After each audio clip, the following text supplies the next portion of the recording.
पांजे मुर्शिद जा मलफूजात पढ़ो।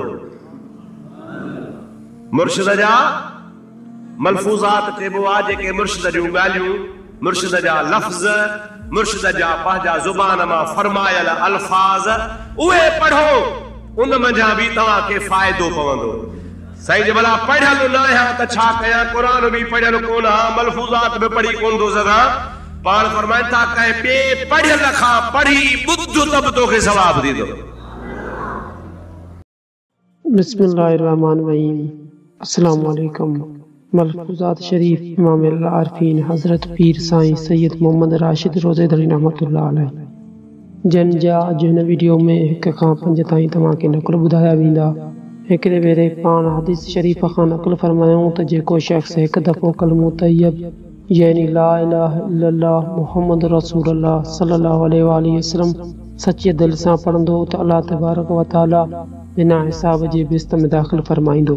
हिकर पाण हदीस शरीफ़ खां बयान फरमायूं त ला इलाहा इल्लल्लाह जो ज़िक्र शरीफ़ गुनाहनि खे अहिड़ी तरह ॻारे थो छॾे जीअं सिज बर्फ़ खे।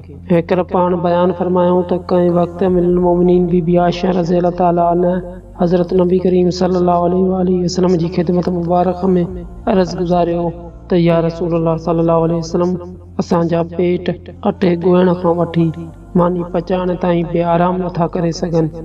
पोइ जिन वक़्त दजालीन पैदा थींदो ऐं उन खां सवाइ ॿिए हंधि ताम मिलणु मुश्किल थी पवंदो त उन वक़्त मोमिननि जो हाल बुख खां कहिड़ो न ॾुखियो थींदो।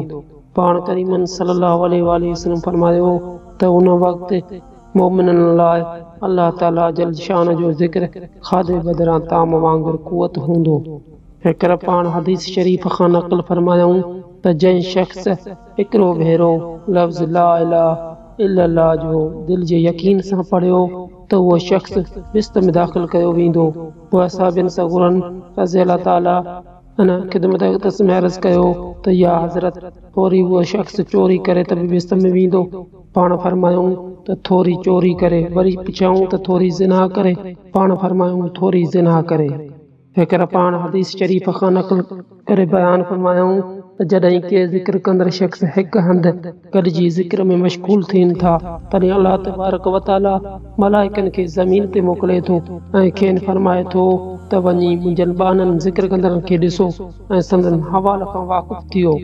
पोइ जॾहिं उहे मलाइक सगोरा उन्हनि ज़िक्र कंदड़नि खे ज़ौक़ सां ज़िक्र कंदो ॾिसनि था तॾहिं संदन हल्के खे चौधारी विकोरे वेही वञनि था ऐं शैतान जे लश्करनि खां जेके असांजी दिलनि में वसवसो विझंदा आहिनि संदन हिफ़ाज़त कनि था। पोइ जॾहिं ज़िक्र खां वांदा थियनि था तॾहिं अल्लाह तबारक व तआला जी दरगाह में अची संदन ज़िक्र जी शक्ल ऐं ज़ौक़ शौक़ जो हवाला रखनि था।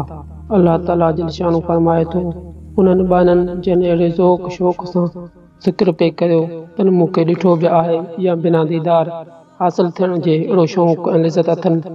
मलाइक अर्ज़ कनि था या रब्बिल आलमीन उन्हनि ॿाननि तुंहिंजी ज़ात पाक खे न ॾिठो आहे, पर जे खेनि दीदार नसीब थी पवे त हूंदे अजब ज़ौक़ शौक़ सां तुंहिंजी ज़ात पाक में मोह थी वञनि।